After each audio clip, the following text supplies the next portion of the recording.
Olá, a gente vai fazer aqui a conclusão em vídeo do trabalho e a gente vai falar bem por cima assim as nossas impressões e experiências com todas as atividades e os objetivos das atividades. E é isso, né?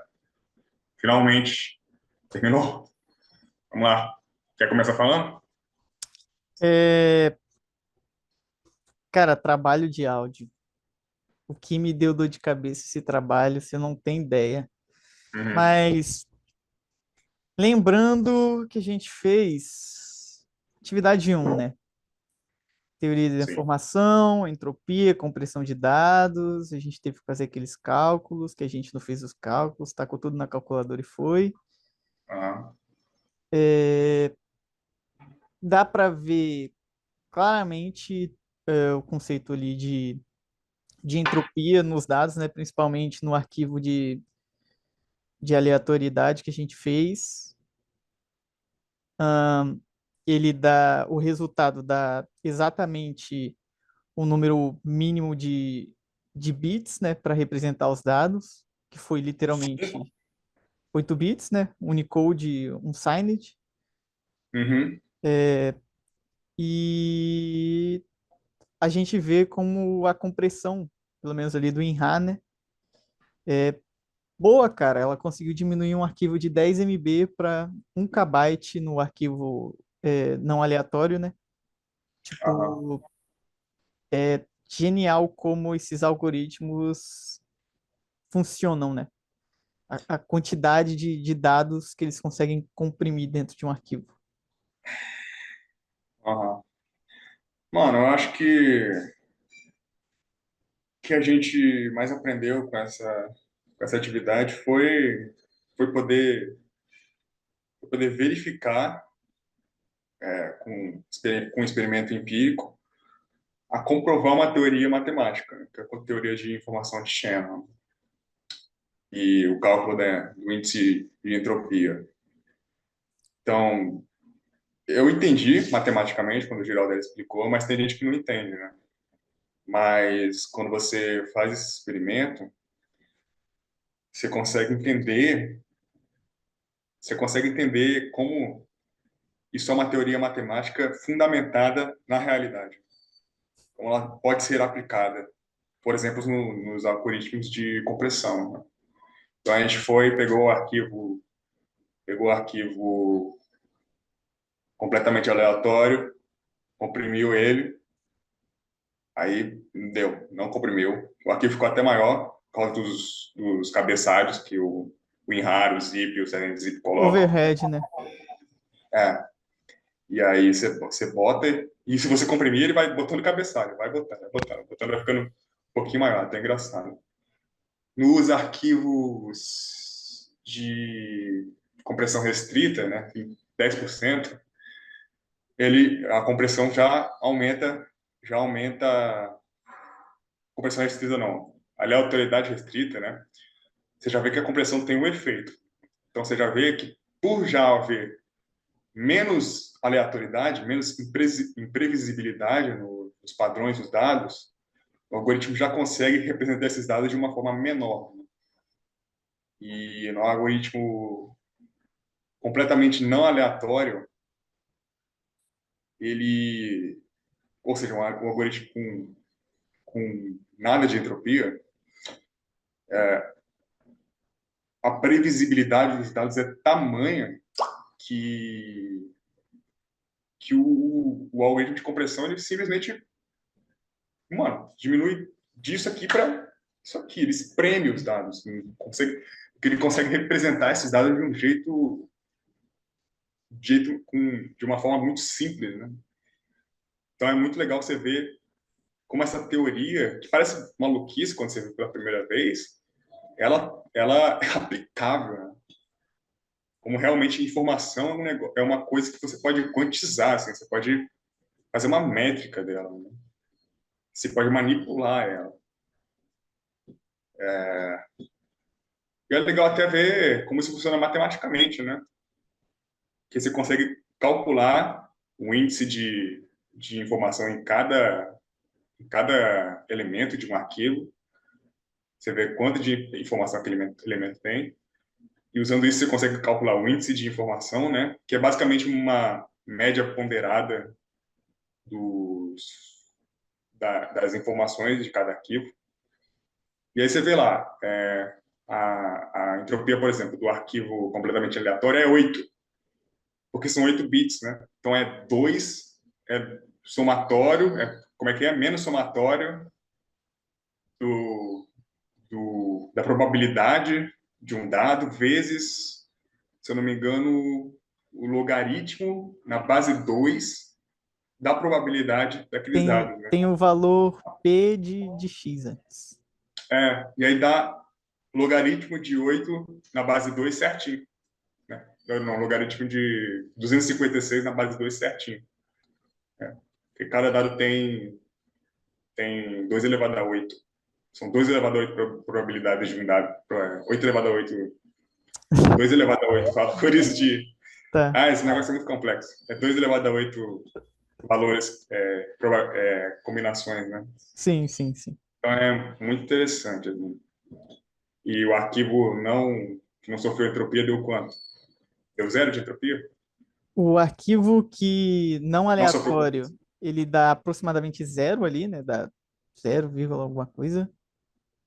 E o arquivo restrito, segundo os nossos cálculos, né, deu 4,7 bits. Vale lembrar Então, que a entropia não é um cálculo tipo 100% de certeza, eu não sei dizer exatamente isso, mas ela espelha a nossa realidade, só que a realidade, teoricamente, a gente ainda não consegue formular uma expressão matemática que dá 100% da quantidade de informação. Então, tem redundância. é, é porque a entropia é um modelo matemático, né? Ela é uma abstração da realidade, né? Da entropia, diga-se de passagem, a entropia, entre aspas, verdadeira, né? Então, ela não se aproxima exatamente do que é a realidade, né? Do que é um valor digitalizado real. É o valor mínimo também, né? Da quantidade mínima de símbolos possíveis ali dentro. Não quer dizer exatamente que é aquilo ali acontecendo. Até porque Isso foi bom. a gente só abre no arquivo e vendo quantos zeros e uns estão ali em cadeia para a gente saber exatamente como é o arquivo, né? Essa foi a parte do trabalho que eu mais gostei, porque eu gosto de matemática, né? Eu acho matemática uma forma de a matemática é uma forma de modelar a realidade, né? De abstrair as coisas muito boa. Então é uma coisa que eu tenho interesse, assim, que eu gosto de aprender mais, né? E você? A gente conseguiu ver bem a, a entropia ali acontecer, a entropia nos arquivos, né, que a gente gerou, né? Eu acho que esse era o intuito do Giraldelli e isso eu acho que a gente conseguiu ver bem. Foi bacana. Melhor atividade.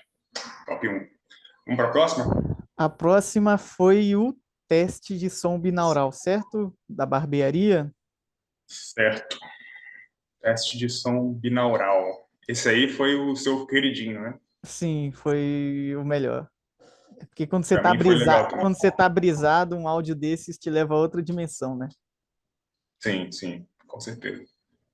Bom, você quer que eu comece a falar e depois você fala a sua experiência? Não, eu falo da minha, que a minha é mais chata que a sua, né? É Tá. porque eu já tive experiências prévias com áudio binaural, né? Eu estagiei na Aceloy e lá a gente tem um microfone binaural, né? É um cabeção de silicone, assim, que você fica falando assim, oi, oi, oi, oi, no ouvido dele. É muito engraçado. E eu já tive experiência, já escutei dramas de rádio, entre aspas, em áudio binaural, e é muito legal. Teve até uma cena de uma prisão que estava tendo uma revolta na prisão, e você escutava nego passando de tudo quanto é lado, era muito doido. Então, essa atividade para mim não foi uma novidade. Então, eu não sou muito bom de abstrações, né? Então, eu sou meio. Então, quando o cara passava, tinha uma parte que era supostamente o cara passando de um lado para o outro, de um lado para o outro. Eu só ficava ouvindo, de um canal para o outro, de um canal para o outro. Então, não foi uma coisa que funcionou muito bem em mim, mas eu entendo qual é o intuito. E você? Cara, essa experiência, pra mim, eu gosto muito de assistir música em 8D, né? Uhum. Vamos dizer assim. Música de anime, eu assisto bastante em 8D, aí fica aquela música girando na minha cabeça e, tipo assim, eu acho relaxante. Mas eu nunca tive uma experiência como o da barbearia, né? Que tá nos arquivos do professor. Porque foi um momento ali onde eu estava concentrado, focado, estava tudo escuro, não estava ouvindo nada, desliguei até o ventilador aqui do meu quarto e era eu e o som da noite. Eu fechei os olhos, prestei atenção no áudio, que é o que o Girardelli recomenda, e botei marcha. Começou, né, com dois caras chegando, o Mário e o Luigi, não sei se é Mário e Luigi o nome deles agora, mas eu acho que é algo assim. Começaram falando, você consegue ver nitidamente, espacialmente, o seu cérebro mensura a distância de- do nosso personagem principal ali para eles, e eu acho, tipo assim, uma experiência muito boa você tendo somente a informação de áudio, você saber espacialmente em que lugar você tá daquela região ali. Você consegue saber que você tá em um lugar fechado, é, e daí o cara fica tocando violão, você consegue saber. Eu que tenho experiência com instrumentos, né? Eu consigo perceber a quantidade de força que ele coloca no braço para tocar o violão, ele tá dedilhando suavemente para não fazer tanto barulho e não cobrir o som do amigo dele ali, porque instrumento de percussão faz muito barulho quando você toca, né? E você consegue ver o tom de voz que ele usa quando atende a ligação, o outro quando pega a sacola, coloca na sua cabeça. Cara, quando ele faz isso, eu senti como se de fato ele colocasse uma sacola plástica na minha cabeça e ali no momento eu até tentei tirar. Eu meio que fui na intenção de puxar o fone para tirar a sacola da minha cabeça e, tipo assim, naquele momento eu lembrei que era um áudio. E daí eu meio que não tirei o fone de ouvido e voltei a me concentrar no áudio, porque ele foi um momento de quebra onde eu falei, caramba, velho, esse negócio salpicando no meu ouvido é como se tivesse estourado, né? E mesmo assim, o áudio continuou suave, eu continuei ouvindo a voz do cara falando, mesmo com a sacola no meu ouvido. E daí ele tira, e quando ele vai começar a ticar a tesoura no seu ouvido, eu consigo perceber de que lado que ele está ticando a tesoura, só que isso não agregou muito. Agora, quando ele passa a máquina, eu senti brevemente um contato físico. Eu senti como se a Ah, máquina estivesse cortando de fato o meu cabelo aqui atrás, ou passando a máquina na frente para tirar a barba. Foi uma sensação esquisita. Foi algo como se eu estivesse sentindo o calor físico da máquina encostando em mim. E na hora eu comecei a dar aquele risinho assim de caramba, não acredito que isso está acontecendo. hum, E o melhor, quando ele começa a explicar essas nuances de como o algoritmo funciona, e depois ele sussurra no seu ouvido no final, tipo, eu senti aquele calor que a voz tem quando uma pessoa tá falando muito perto de você e o hálito da pessoa te aquece e eu senti como se a saliva dele estivesse caindo no meu ouvido, eu tipo já falei, sai daqui, cara, chega pra lá, chega pra lá. É, foi eu senti muitos sentidos humanos nesse áudio. Espacialmente, eu sabia localizar onde é que estava cada um deles. Eu senti o contato físico. Eu acho que a questão mais do olfato isso e da visão quebra um pouco, né? Mas com a imaginação você consegue imaginar ali o local. Mas o olfato é algo que não é possível você tirar, eu acho que de um áudio. Mas você sentir o contato físico, o calor humano transmitido quando ele passa ou sussurra no seu ouvido, é algo que me surpreendeu. Tipo, é algo psicológico que eu não esperava sentir do áudio. Na primeira vez que eu ouvi. Porque a partir do momento que você que eu passei essa experiência, eu tentei novamente depois. E eu acho que conforme eu ia fazendo a experiência, foi se passando essa sensação, ao ponto de que depois virou só um áudio. Bom, eu não consigo. No sussurro eu ainda consigo sentir como se ele estivesse falando no meu ouvido, mas eu não sinto mais aquele calor da voz humana ou aquele calor do barbeador passando na cabeça, ou na barba. É um Eu não sinto negócio meio, mais. é um lance meio psicossomático, né? Você tem Sim, uma experiência de um sentido, e aí isso vai desencadeando em você memórias de outros sentidos, né? sim, Muito sim. doido, assim. E é incrível como a audição, se mesmo se a gente ficar de olho fechado, de cabeça baixada, se a gente escutar uma audição com uma tridimensionalidade, que é a audição bineural, a gente ainda tem essa impressão de estar num lugar meio tridimensional, né? Onde Sim. os áudios podem vir de qualquer lugar. Por causa dessa função do nosso sistema auditivo de nos localizar espacialmente, mesmo sem a nossa visão, né? Isso é uma coisa que essa tecnologia consegue proporcionar, assim, essa impressão de espacialidade, Sim, dimensionalidade. Assim. Então a gente acabou por aqui, né? Esse áudio sim. aí. Bora pro próximo, então? Cara, A gente tá com slide aqui, a gente tá para vendo pelo slide. para falar um pouco mais sobre esse assunto, eu não queria me aumentar muito o tempo, mas, cara, eu acho que, se bem aplicado, o áudio binaural, por exemplo, para filme, para série, eu não sei se ainda tem, porque eu tentei procurar filmes de áudio binaural e eu queria achar filmes grandes, sei lá, filmes de Hollywood com esse tipo de formato, mas eu não achei. Só vídeos indies que tem essa premissa, né?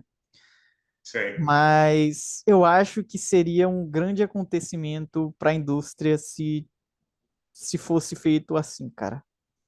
Mas eu acho que é uma tecnologia que demanda bastante esforço e eu não sei se hoje a indústria de grandes cinematografias faria isso.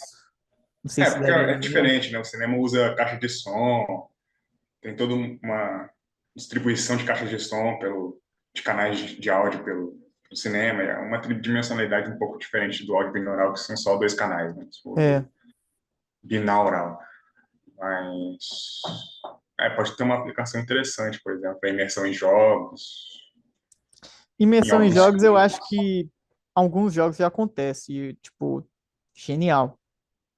Genial. Agora eu comecei a prestar mais atenção nesses canais. Por exemplo, o jogo do Alien Isolation, não sei se você conhece, mas tem bastante do áudio binaural nele. E você consegue ouvir da onde está vindo o alien quando ele vem pisando no chão. Você consegue sentir espacialmente da onde ele está vindo, mesmo você não vendo ele, cara. Eu acho isso genial. Ah, sim, genial. Também comecei a prestar muito mais atenção nos canais de áudio, né? Nos canais, principalmente no fone de ouvido, da onde está vindo cada som. É muito interessante. Atividade 3.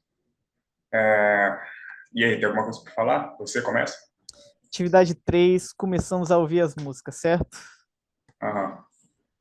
Começamos a ouvir as músicas, ouvimos todas, escolhemos quatro. Das quatro que a gente escolheu, a gente tinha que comprimir Lossless, certo?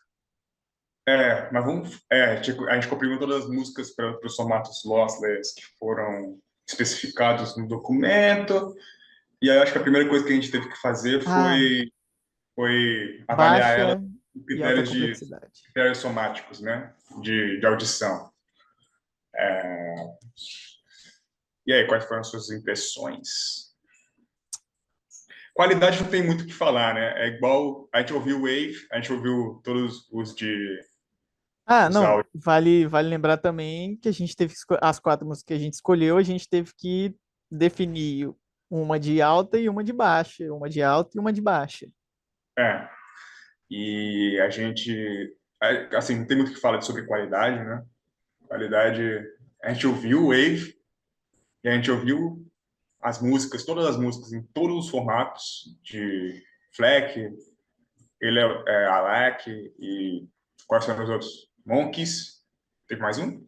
Não, foram só esses, mas o que eu tô falando é que antes de fazer Sim, a gente escolheu 4 músicas para avaliar a complexidade. isso, aí as E teorias que a gente levantou, né, para cada uma das músicas que a gente fez sobre o que seria alta complexidade, o que seria baixa complexidade, antes de fazer a compressão e ver de fato o que era baixo, o que era alto, o que era média.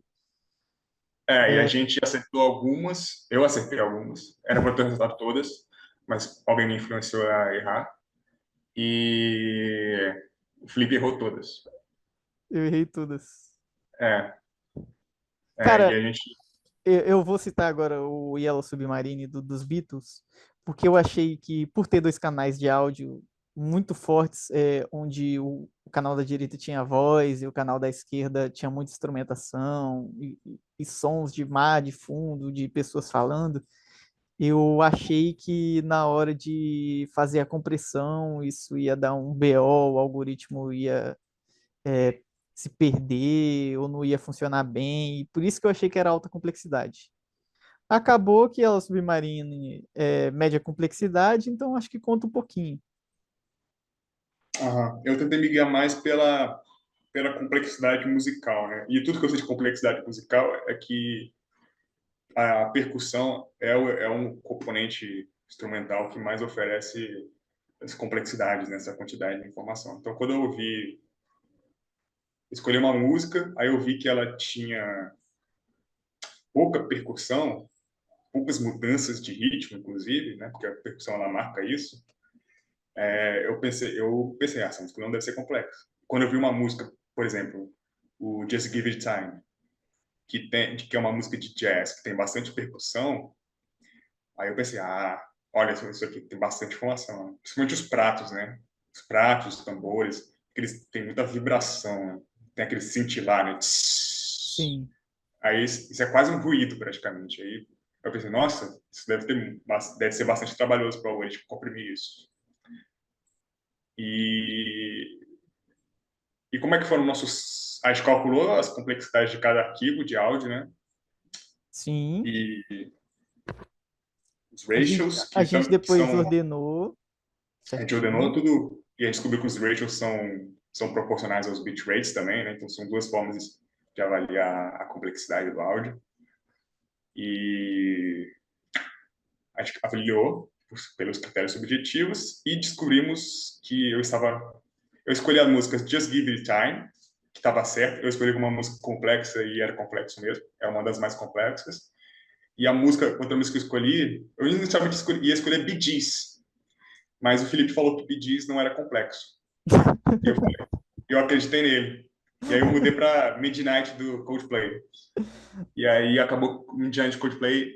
Assim, eu achei que ele ia ser pouco complexo, porque ele tem bastante batidas, beats eletrônicos, né? Tum, tum, tum, tum, tals.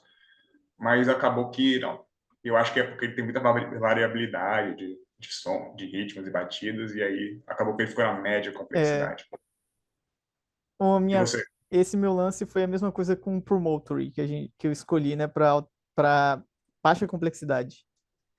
Cara, eu achei por ser uma música longa, inicialmente eu já achei que ela poderia ser alta. Mas aí eu ouvi ela e ela tem ritmos que se repetem do início ao final da música. Sons, né, que se repetem do início ao final da música. E daí eu lembrei do algoritmo não aleatório e eu falei, caramba, eu acho que essa parte, esse som que se repete da música do início ao fim, vai ser ultramente comprimido e, e as outras variações que vão ser o problema da música. Uhum. E, ela vai ser baixa complexidade, vai ser muito boa. Só que acabou que eu estava completamente equivocado, né? Porque o som, nesse som específico, ele tem sim variações. O dinamismo, né, do instrumento, né? Nem tem sempre a mesma batida que você dá no tambor, vai ser exatamente igual na vida real à batida que você dá de novo naquele tambor. Às vezes pode ter sutilezas, até no próprio ar que transmitiu o som, né? Que vão Uhum. mudar como é que a gente fala do código da Complexidade. voz? Da Ah, voz pô, não, voz? do A som, do som. tonalidade? Não, não é a tonalidade, é o som, a variação do som. Eu não sei, velho. Eu esqueci Eu não agora. sei se você está falando de digital ou de vocal. Não, A eu tô variação falando do que? Da do. amplitude do som? Da Não, do. amplitude? Da frequência? É osciloscópio que a gente fala?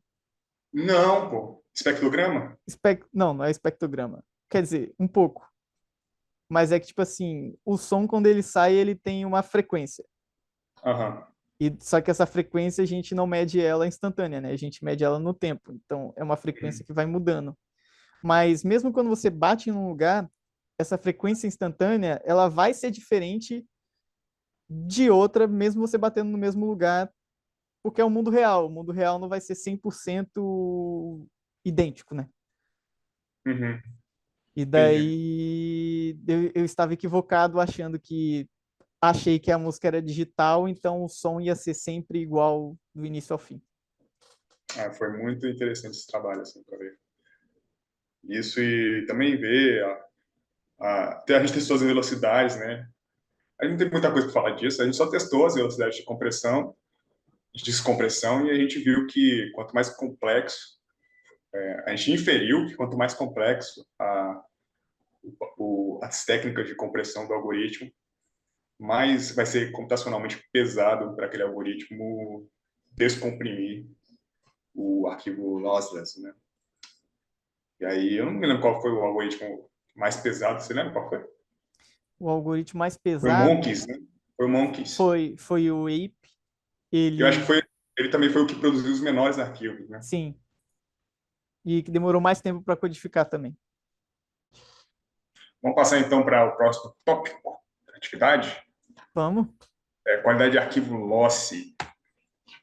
A gente fez os procedimentos, né? Pegou todas as músicas, comprimiu para todos os formatos lossy.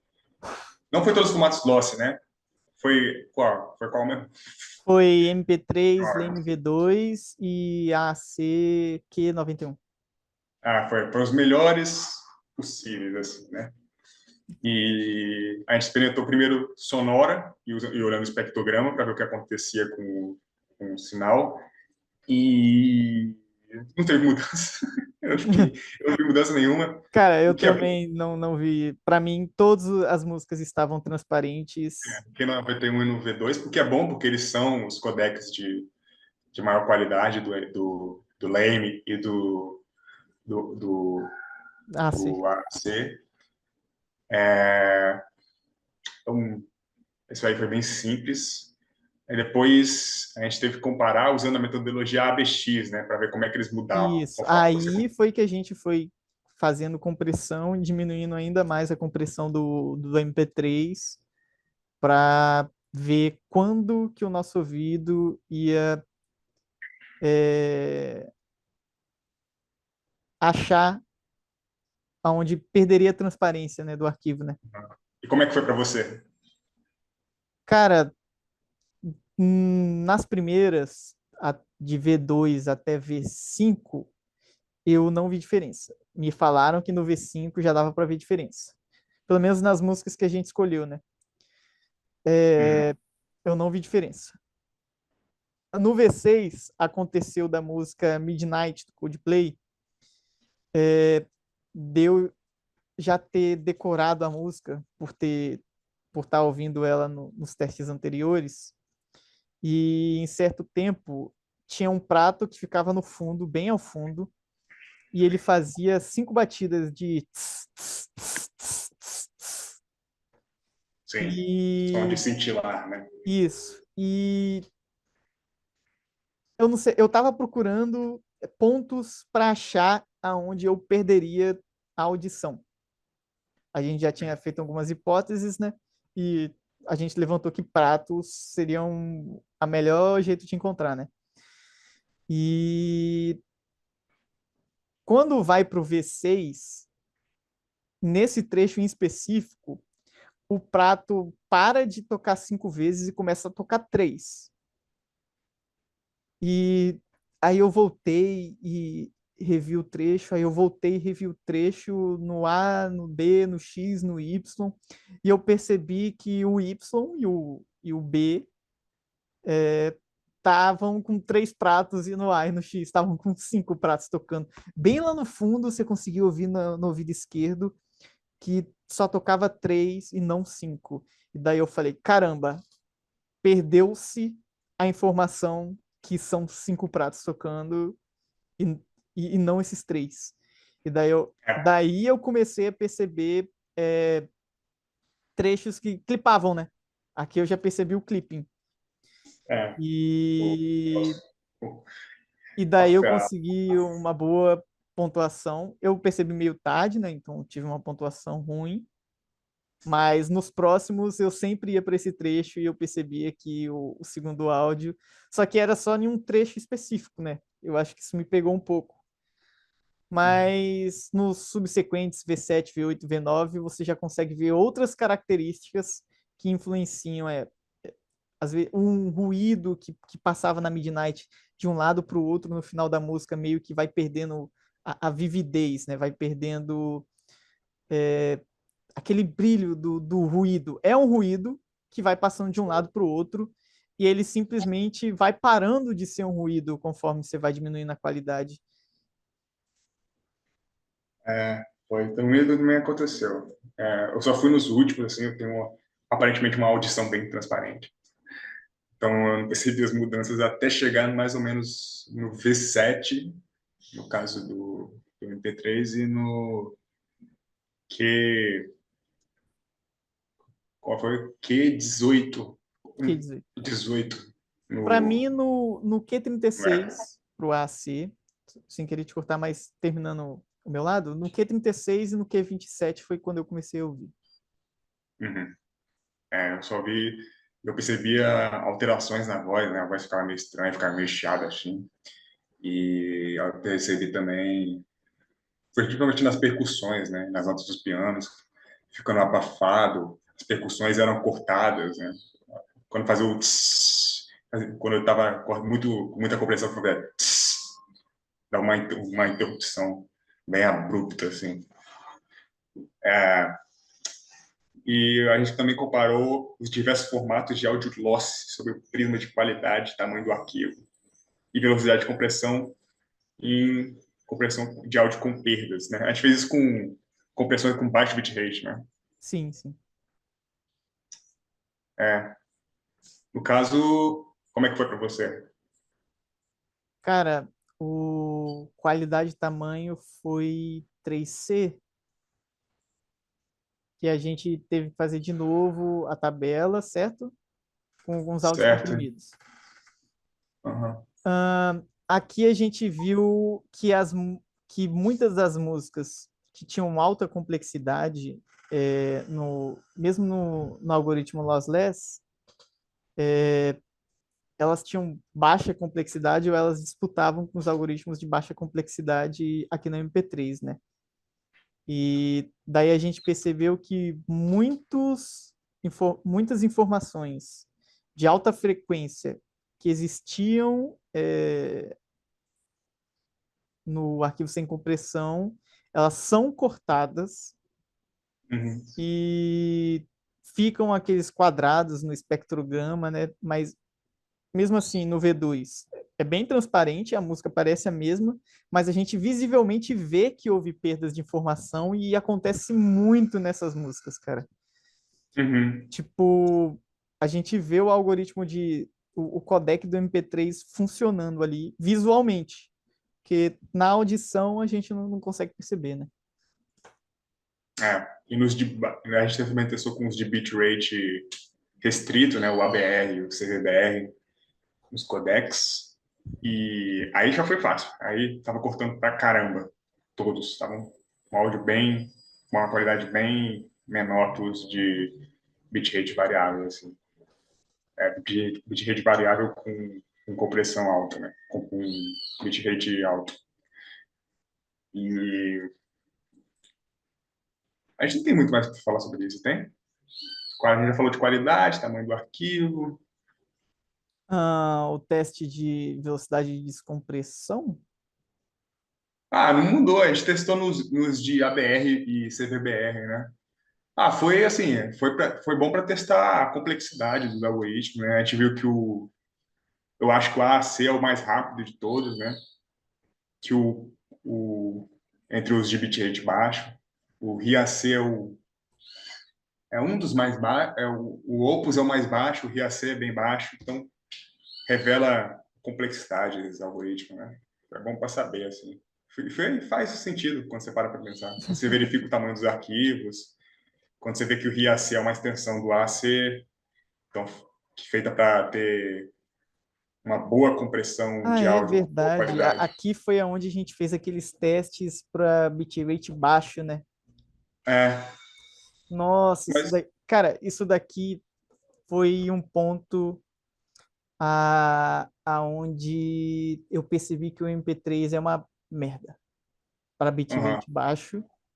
E, por incrível que pareça, o ACLC, que eu achei que ia ter um bom desempenho, porque o Giraldelli falava nos slides dele que o AAC era bom para bitrate baixo, e daí eu é o achei, RIAC que é bom para bitrate o baixo. RIAC é bom para bitrate baixo. Agora, o ACLC foi igual ao MP3, porque o Uhum. MP3 em 64, em certas músicas eu já conseguia perceber, por exemplo, no Midnight, como eu falei dos pratos, foi uma música que eu sempre olhava para aquele trecho em específico dos pratos batendo. Então, sempre ia para Midnight e ficava naquele trecho. Porque eu percebi que era um trecho que era bem alvejado pelos algoritmos de compressão. Os pratos sempre sumiam. E daí, no MP3, foi um ponto aonde eu percebi, mesmo no 64, que os pratos sumiam naquela parte. E daí eu falei, caramba, e a partir do primeiro momento que eu descobri, nos testes anteriores, né, que esse trecho do Midnight cortavam os pratos, eu usava o Midnight para tudo para saber se o áudio estava é, legal ou não, transparente, né? Porque Uhum. simplesmente eu decorei a música, decorei todas as batidas, todas as nuances da música, nos pontos aonde aconteciam clipping, nos pontos aonde o ruído ficava abafado, a voz ficava um pouco diferente da original. O Coldplay Midnight foi a música que eu mais ouvi durante esse trabalho e, cara, não dá, eu não consigo mais ouvir mais a música de um jeito Aham, normal, tá ligado? Eu sempre vou beleza. ficar percebendo os instrumentos, a voz, e não prestar atenção na música, cara. É insano o É. que o Midnight fez Vamos com para o último negócio? Para a última atividade? a última atividade. A última atividade Foi foi transcoding, né? Lossy para lossy. a MP3, certo? Foi para um MP3 V2. A atividade 5, finalmente, transcoding áudio lossy.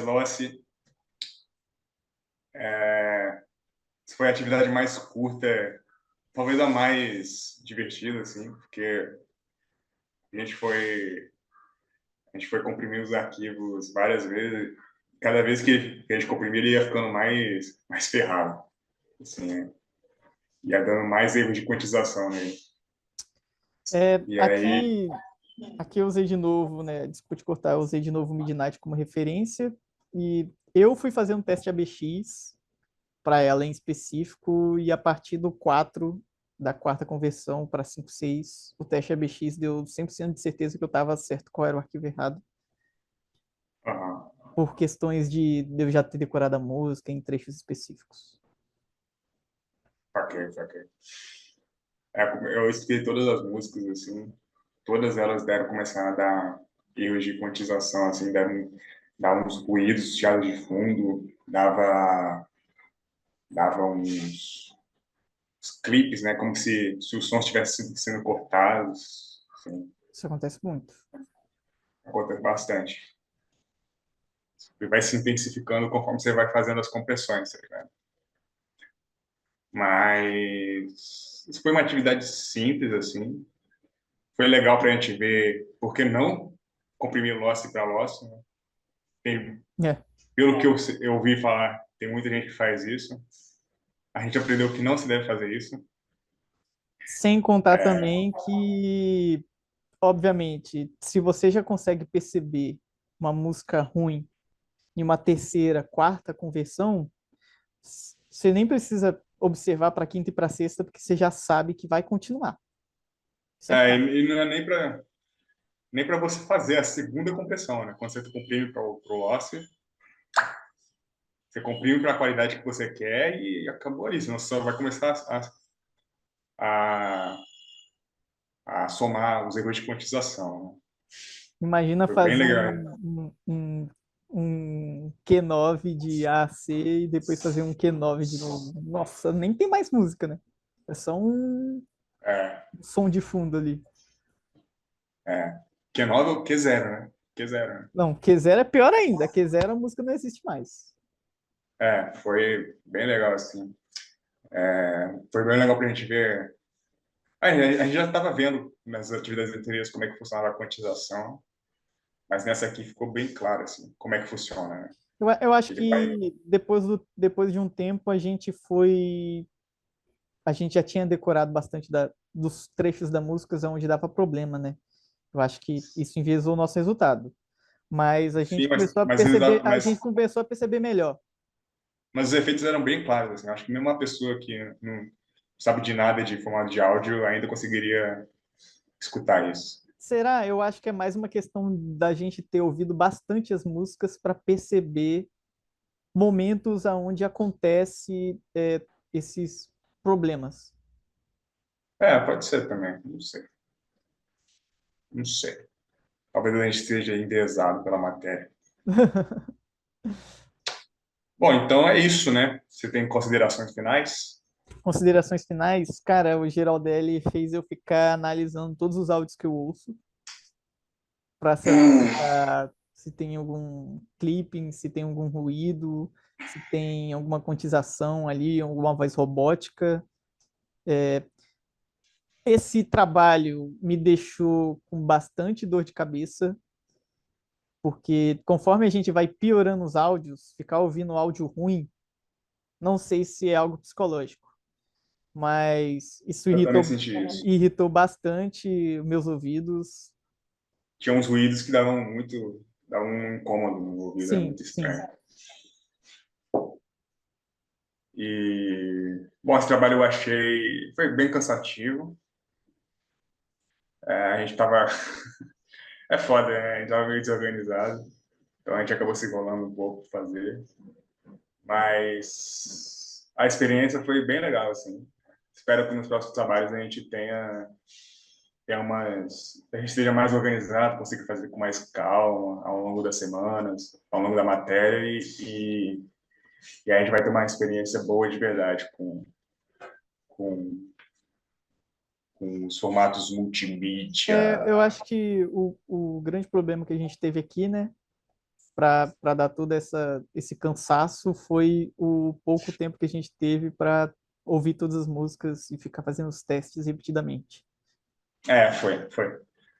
Nas partes dos testes abetidos a gente fez tudo em 2 dias, assim, foi bem cansativo. Isso porque eu tô sem trabalhar no momento. Então, imagina, eu passava a tarde fazendo isso, né? Imagina para as pessoas que têm outras ocupações ter que escutar à noite, por exemplo. É, Aí é foda. eu aproveitei o trabalho e fiquei ouvindo umas músicas lá, né? É, e ouvi as músicas também, cara, é muita música. Quando o Geraldelli Foi bom. pede, quando o Geraldelli Bem, eu não pede, gosto das músicas, eu não gostei da playlist, né? Eu só gostei de 2 músicas, mas tá bom, serve, né? Tá bom.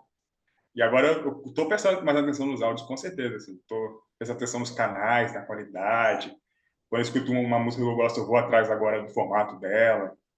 Isso mudou minha percepção de áudio, né? cara, eu agora eu só se eu vejo uma música, eu procuro ela lossless e eu coloco ela no Fubá para ver se tem compressão ou não, para saber se a música tá certinha. Cara, é esquisito. Eu sinto que É, se eu não pegar a música sem compressão para escutar, eu tô ouvindo a música de um jeito errado.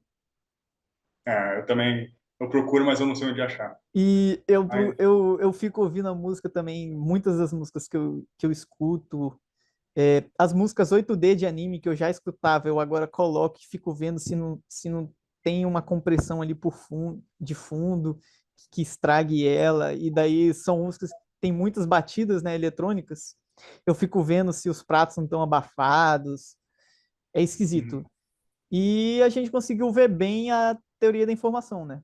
Sendo aplicada também. nos algoritmos. As teorias de áudio, de informação, a gente conseguiu ter uma compreensão bem boa, assim. Então é isso, né? Acabamos por aqui. Nos vemos de novo no próximo trabalho. Tchau. Aqui, ó. Esse cara aqui que vai corrigir o nosso trabalho. Esse cara aqui, ó. Isso aí. É isso. Muito obrigado e valeu.